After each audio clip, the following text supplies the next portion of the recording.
not exactly dawn, but bit breezy.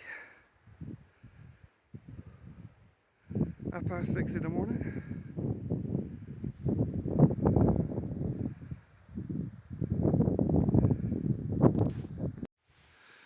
Yes, it would be lovely to bring my coffee up here in the sunlight, foggy as it is, misty as it is, not foggy, misty, and have my coffee up here, except ticks.